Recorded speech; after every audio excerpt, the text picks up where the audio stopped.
Thank you, Angie, for the beautiful meditation. So our speaker today has traveled far and wide, both on the physical plane and the spiritual plane. And I look forward to her message today, Rev Genie Joseph. Thank you.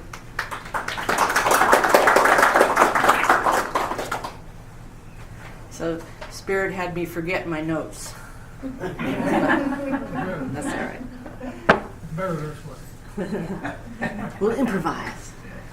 So today's talk is on the dance of synchronicity.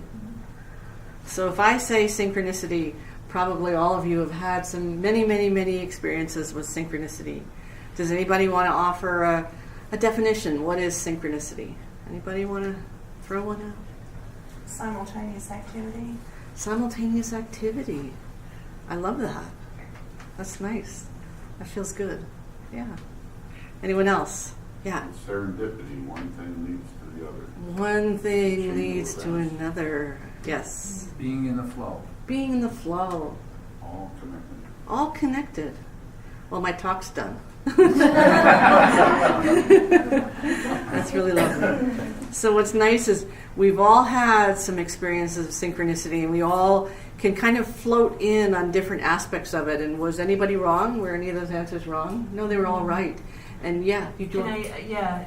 This is from my own experiences. Yeah. Themes, common themes, but of no relation to each other. Yes. That just happened. No apparent relation. Yeah, no Yeah. apparent relation. That's right. That's my Nice. definition. Yeah. Well, what's interesting, on my notes I had the dictionary definition, and that's exactly what they said, was that no apparent connection. But being metaphysicians, Like he said, everything's connected. everything is connected, right? So even though there doesn't appear to be an obvious causal link, as metaphysicians, students of the universe, we're all in a process of continuous learning. So that means we're all in a process of continuously discovering the connections that may have been invisible or previsible to us. So synchronicity is very much about moving into that flow where we notice, we become aware of the connections. Doesn't that feel good? Just even think about it. Because we have the other alternative. We could imagine that we're alone in the universe and that nothing is connected and nothing has any logic or meaning or purpose or theme. You know, we could all just be random pinball machines. That's one possibility. Or we can be students of synchronicity. And I like to see this as a dance. So in a dance, if any of you have ever done partner dancing, there you have a leader and a follower, right? But they're both equal. It doesn't mean that the follower is less good or less skilled or less important than the leader. They're simply different aspects of that circle. So if you're looking at it a yin-yang, they're entirely connected. And the dance is beautiful when both people move into that flow that Howard was talking about. But if one person says, oh, I think we're doing a waltz, and the other person says, oh, I think we're doing a mambo, things could get a little out of sync, right? Out of synchronicity. So it's when we have this unified intention, we all agree, oh, this is a waltz. Okay, 1, 2, 3, 1, 2, 3. We all get into that energy, and that is when the synchronicity occurs. So synchronicity is about allowing, and it's about recognizing and saying, oh yeah, I see that connection that wasn't obvious at first. It didn't appear to be obvious. So Bob, can I tell the story of how Catherine met you at Sprouts? Okay. Yeah. So Catherine, one of our members, she has a cold today, so she's home resting, but she's doing fine. But she met Bob in Sprouts. Were you dowsing? Yes. And she, being a bold, wonderful person, beautiful angel that she is, went up to Bob and said, what? What did she say? What are you doing? What are you doing? Right, so she noticed. She noticed it was relevant. I mean, there were a lot of people in Sprouts that day, but her eyes, her awareness was open, and she made that connection. And did she tell you to come visit us? Or? Yeah, she said there was this place, There was this place. and it's a chapel. Don't freak out. I said, okay. And there's really nice people there. Yeah. and it just seemed to feel right when Yes. she was talking about it. Yes. That's how I found out about it too, from Catherine. Oh, wow. Okay, isn't that lovely? Yeah. That's She's really a great messenger. Wow. She's a great messenger. Wow. Isn't that awesome? And so the plot thickens, of course. Angel of PR. An angel. She's our PR angel. Synchronicity. Yes, she's our angel of synchronicity and PR. So then it goes another layer deeper because she was helping me tell people about the work that I was doing with horses. And Bob came and worked with us on doing some beautiful healing work with these rescue horses. So it just goes deeper and deeper and deeper. And now we're going to find out more about why Bob is here as time unfolds. So it just gets more and more beautiful the more we pay attention to it. So sometimes people think, let me ask you this, do we create synchronicity? What do you think? Honest question. Yes and no. Yes and no. Tell us why yes and no. Because sometimes it just happens, like when you see 11:11. Yes. And it's like I see 11:10 and I wait for 11:11. I never see it. But then I'll look at the clock and I'll see 11:11 or Right. 1:11. Right.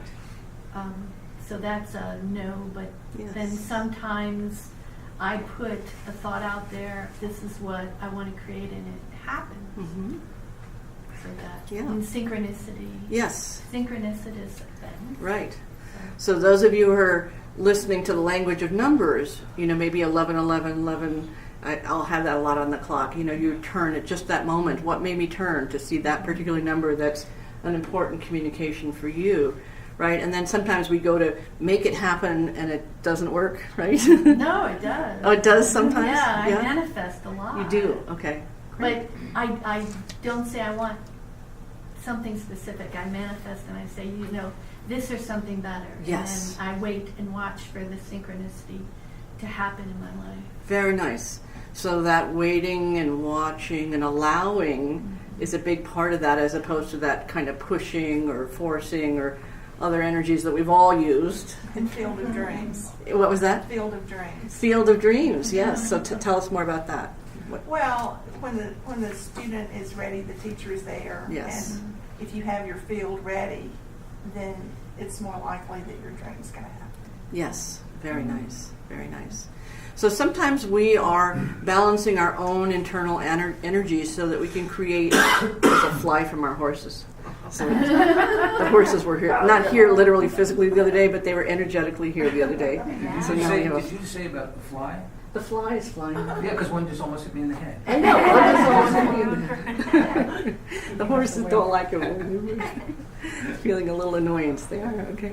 So yes. So sometimes we can create in the beautiful way that you described, which was not necessarily the controlling device, but the allowing of something greater, even than what you had in mind, right? So this is part of that dance. We can't force a dance, but we can allow a dance. Does that make sense? Yeah, so that's really beautiful. So sometimes people wonder, well, with goal setting, or is this just my ego? Am I just pushing this out, or whatever, this kind of thing? Am I trying to control events and all of that? And we have a little bit of a different approach or relationship or belief about the ego here at United Fellowship Chapel. We don't view it as spirit versus ego. We don't see that dichotomy. We see the ego as being something that is learning to allow spirit in. And ego is a partner. Ego is our partner in learning. So it's not us against the ego. Ego's not the bad guy. In some traditions, it's like, oh, you got to get rid of the ego, kill the ego. And we don't take that position. We say that the ego is a part of ourselves that's less aware, that's less allowing. And so we are bringing together emergence of our knowingness and our not knowingness. So our knowingness and our not knowingness. And as those merge, we allow. So that way we don't have to know everything in conscious terms. We just simply need to open to that allowingness, and in comes that so-called synchronicity. Is that nice? Yes. So we talk here a lot about thoughts, words, and actions. So that's a familiar idea to metaphysicians, right? So when thoughts, words, and action are in alignment, we get harmony. And when we get that harmony, 11, 11, 11 shows up. So if we're looking at wanting to increase the synchronicity or these beautiful connective experiences in our lives, all we need to do is harmonize the thoughts, the words, and the actions so that they're working coherently, they're working together to create that synchronicity. Does that make sense? So we have a stained glass window. It says, "Peace, I am still." So just for a moment, let's just harmonize with that message.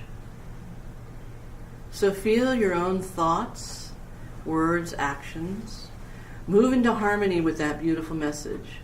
And just feel what it feels like to let your whole being move into sync with that message.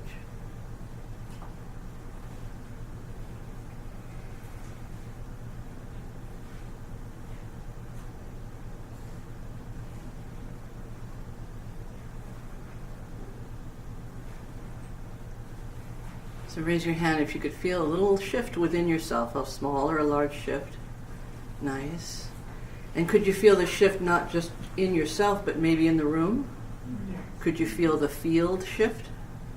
What happens when we move into harmony, things shift around us, right? This is some of that healing principles we've been talking about, working with the horses. One of the things we want to do to begin is to move ourselves into harmony so that the horses can resonate with us in harmony. Arlene came to my class. Yeah, remember that? Do you want to say anything about that? There are a lot of powerful feelings that were expressed, and the mood shifted. I remember an exercise you did where when you had people be a little moving more rapidly and the horses were agitated, but then when we calmed and we breathed and we harmonized with ourselves, we looked over at them and they were all just very still, very attentive to something within themselves, and it was obvious they had communicated across the distance. Yes. So that gets really exciting as we harmonize, that connectivity reaches out into larger and larger fields. So Andrew taught a beautiful class for us yesterday, and we talked about our energy fields and learning how to shift them, right? So we don't always want them extended way out, super out, miles and miles. Sometimes we really want to bring them in, right? So he really reminded us how valuable that is, to think about where our energy is in any given moment. Sometimes we want to extend it, sometimes we want to pull it back in. This is part of that finesse. So yeah, beautiful. So with the horses, I had an opportunity to participate in an experiment with Professor Ann Baldwin. She's at UA, and she's doing an experiment with horses, interacting with horses, and testing heart rate variability. So how quickly the heart moves into a coherent pattern. So what happens to the human when the human pets the horse, and what happens to the horse when the human gets pet? So that's what her study is all about, and I've been a participant in her study. It's not my study, it's her study, but I've been a participant. And two of us achieved complete heart synchronicity with the horse, myself and the other person who owns the horses. Other people got degrees of synchronicity, but I got between 0.0003 perfect match heart rate. So this is very exciting because now science is beginning to support what we already know, which is that energy is a very coherent thing, or can be more coherent as we harmonize with the thing we want to harmonize to. So that was a very beautiful lesson for me to see. I wasn't just making this up. This was actually some hardcore science, some data that shows that we can change our own energy field and the energy field of other beings. So isn't that an exciting idea? Sound good? So take a moment and think about, what would you like to harmonize with this week? We're just looking at the next 7 days until we meet again at 2 o'clock. So what would you like to harmonize with? It might be more peace, more love, more joy, more knowingness. So just take a moment. And through that desire that you have, give yourself the command, I am in harmony with whatever that is you wish.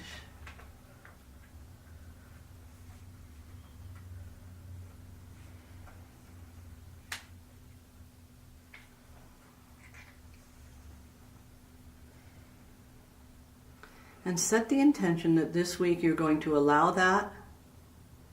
You're going to observe that. You're going to increase your awareness. So you've all probably had the experience that when you're looking for a certain thing, like the 11, 11, 11, it shows up a lot, right? So by setting that intention, we draw it more to us. So there's a little joke, I have to do it from memory because, as I said, I left my notes at home, but there's this joke about this guy and he wants to win the lottery. So all he wants is to win the lottery, and he's praying like crazy. Lottery comes around, doesn't win. Next time something terrible happens, he needs more money, prays again, prays for 3 days simultaneously. Nothing, doesn't win the lottery. Next time comes around, he's doing everything. I swear, I'll change, I'll do everything. Just give me a sign, otherwise I'm walking off this bridge. And he hears this voice, the voice of God, and he says, "Meet me halfway, buy a ticket." So there is some role that we have, right? There is some role. We got to get that lottery ticket. So in this case, set your intention. Set your intention. And if you see that there are parts of you that are not harmonized with that intention, maybe some beliefs or some feelings or some attitudes, then you know what you need to do. You need to bring those all into harmony. And that's how we'll experience all the beauty, the beautiful dance of synchronicity working in our lives more and more and more. And I leave that with you.